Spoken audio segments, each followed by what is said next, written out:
Alô, meu irmão, minha irmã, muito boa noite. Sejam muito bem-vindos à meditação das leituras do 33º domingo do tempo comum. Nosso ano litúrgico tem 34 semanas, então semana que vem temos um momento muito sublime no ano litúrgico, o encerramento do ano litúrgico com a festa de Cristo Rei. Hoje, então, temos já um gostinho de chegando lá, que é o 33º domingo do tempo comum.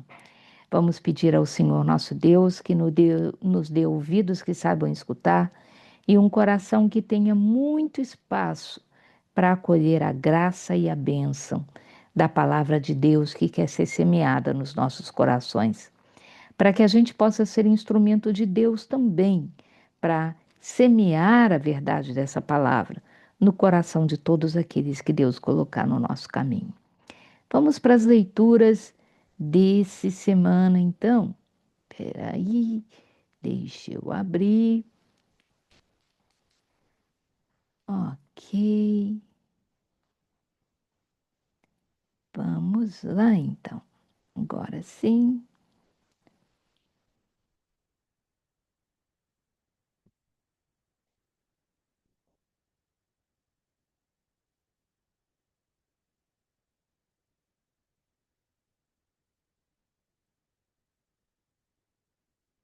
Então, 33º domingo do tempo comum.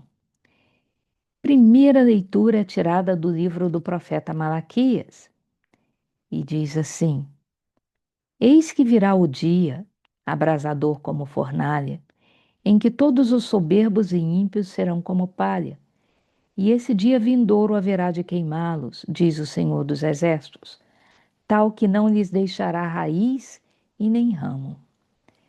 Para vós que temeis o meu nome, nascerá o sol da justiça, trazendo salvação em suas casas. Essas são para nós palavras do Senhor. O que essa profecia de Malaquias está nos dizendo, né? Deus falando a Malaquias, é que o final dos tempos, ele será para aqueles que não souberam viver a sua vida, vivendo a sua missão de ser imagem e semelhança de Cristo nesse mundo, será um dia abrasador, será um dia terrível.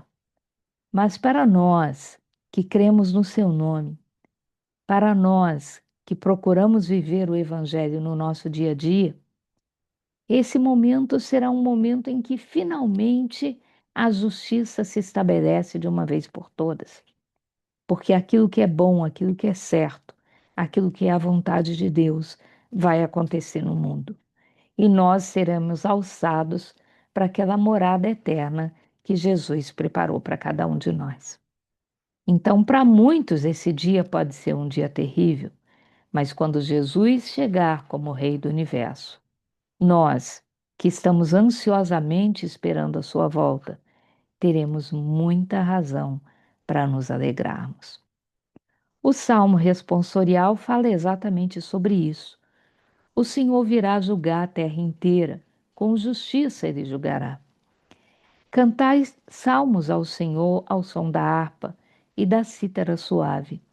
Aclamai com os clarins e as trombetas ao Senhor, o nosso Rei. Aplauda o mar com todo o ser que nele vive, o mundo inteiro e toda a gente. As montanhas e os rios batam palma e exultem de alegria. Exultem na presença do Senhor, pois ele vem julgar a terra inteira. Julgará o universo com justiça e as nações com equidade. Essa é a certeza, não esperança, certeza, que todos nós que temos fé acreditamos. Que Jesus, Rei do Universo, quando vier, ele trará justiça, ele trará equidade, ele trará paz a todos aqueles que souberam ser bons nesse mundo.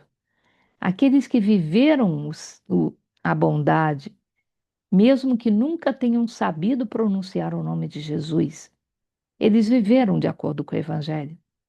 E a eles não há nada o que temer nesse dia da vinda do Senhor. A segunda leitura é tirada da segunda carta de São Paulo aos Tessalonicenses e diz assim: Irmãos, bem sabeis como deveis seguir o nosso exemplo, pois não temos vivido entre vós na ociosidade. De ninguém recebemos de graça o pão que comemos. Pelo contrário, trabalhamos com esforço e cansaço, de dia e de noite, para não sermos pesados a ninguém. Não que não tivéssemos o direito de fazê-lo, mas queríamos apresentar-nos como exemplo a ser imitado. Com efeito, quando estávamos entre vós, demos esta regra: quem não quer trabalhar, não deve comer. Ora, ouvimos dizer que entre vós há alguns que vivem à toa, muitos ocupados em não fazer nada. Em nome do Senhor Jesus Cristo, ordenamos e exortamos a estas pessoas que, trabalhando, comam com tranquilidade o seu próprio pão. Essas são para nós palavras do Senhor. Essa é uma carta muito especial de São Paulo, né? Com passagens muito interessantes para nós, porque tem muita gente que, quando ouve falar do fim do mundo e o fim do mundo está perto, alguma coisa parecida, diz: então, para que eu vou trabalhar? O mundo vai acabar mesmo? Na verdade, nenhum de nós sabe quando o mundo vai acabar. Se amanhã, pode ser daqui a 10 anos, pode ser daqui a 1000 anos, pode ser daqui a 100.000 anos. O tempo pertence a Deus. Então, como diz Paulo, nós temos que viver o hoje com a necessidade de hoje e fazendo aquilo que nos compete fazer hoje. Não podemos ficar pesados na vida de ninguém, nem da nossa paróquia, nem do nosso governo, nem dos nossos familiares, nem das pessoas que nós amamos. Cada um de nós tem que procurar ser útil nesse mundo, fazer a diferença nesse mundo, não explorar a outra pessoa. Quando alguém não vive isso, esse é alguém sim que tem que temer a vinda de Jesus. Por quê? Porque eles estiveram, como diz São Paulo, ocupados em não fazer nada. Não é isso que Deus espera de nós. Deus espera de nós operários do Evangelho, pessoas que vão levar a esperança, que vão levar a necessidade de ser bom, aonde quer que ele vá. Essa é a nossa principal missão. E para isso receberemos de Deus o salário divino, que é a eternidade que Jesus nos conquistou. Então, vamos fazer cada um a nossa parte. Já o Evangelho é tirado do capítulo 21 do Evangelho de Lucas, que diz assim: Naquele tempo, algumas pessoas comentavam a respeito do templo que era enfeitado com belas pedras e com ofertas votivas. Jesus disse: Vós admirais essas coisas? Dias virão em que não ficará pedra sobre pedra, tudo será destruído. Mas eles perguntaram: Mestre, quando acontecerá isso? E qual vai ser o sinal de que essas coisas estão para acontecer? Jesus respondeu: Cuidado para não ser desenganados, porque muitos virão em meu nome dizendo: Sou eu, e ainda o tempo está próximo. Não sigais essa gente. Quando ouvirdes falar de guerras e revoluções, não fiqueis apavorados. É preciso que essas coisas aconteçam primeiro, mas não será logo o fim. E Jesus continuou: Um povo se levantará contra o outro povo, um país atacará outro país. Haverá grandes terremotos, fomes e pestes em muitos lugares. Acontecerão coisas pavorosas e grandes sinais serão vistos no céu. Antes, porém, que essas coisas aconteçam, sereis presos e perseguidos, sereis entregues às sinagogas e postos na prisão. Sereis levado diante de reis e governadores, por causa do meu nome. Esta será a ocasião em que testemunhareis a vossa fé. Fazei o firme propósito, de não planejar com antecedência a própria defesa, porque eu vos darei palavras tão acertadas que nenhum dos inimigos vos poderá resistir ou rebater. Sereis entregues até mesmo pelos próprios pais, irmãos, parentes e amigos, e eles matarão alguns de vós. Todos vos odiarão por causa do meu nome, mas vós não perdereis um só fio de cabelo da vossa cabeça. É permanecendo firmes que ireis ganhar a vida. E essas são, meus irmãos, para nós, palavras da salvação. O sentido desse evangelho é Jesus deixar muito claro de que o final dos tempos será terrível, como a profecia de Malaquias informou, mas para aqueles que foram maus.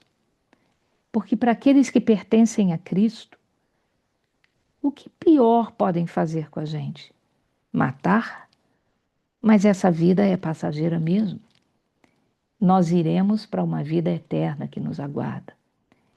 Então, o que Jesus recomenda aqui é para a gente não se assustar, para a gente permanecer firme na fé, para a gente permanecer inabalável.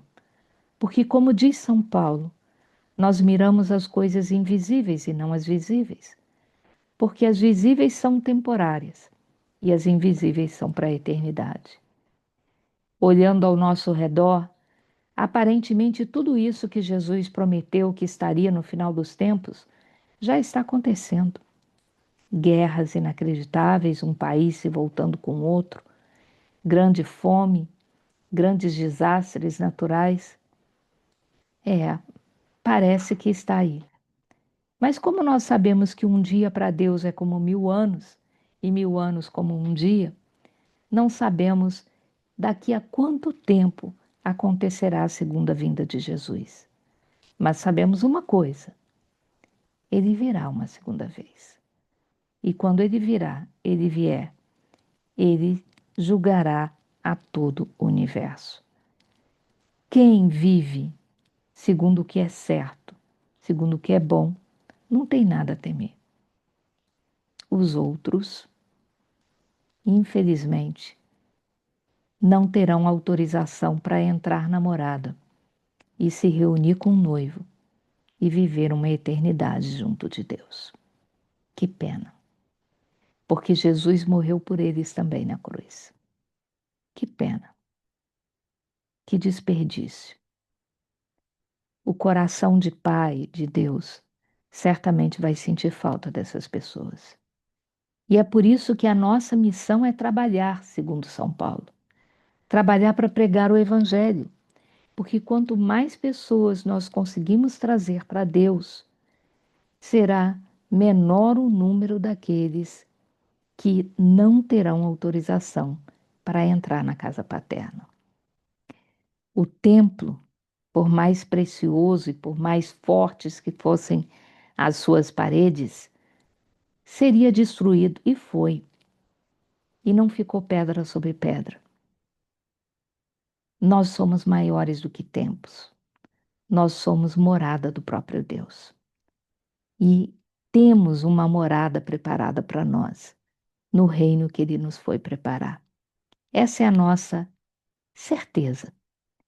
Que você, meu irmão, minha irmã, possa emprestar sua voz para Deus nesse final de semana e ler essas leituras com autoridade e propriedade.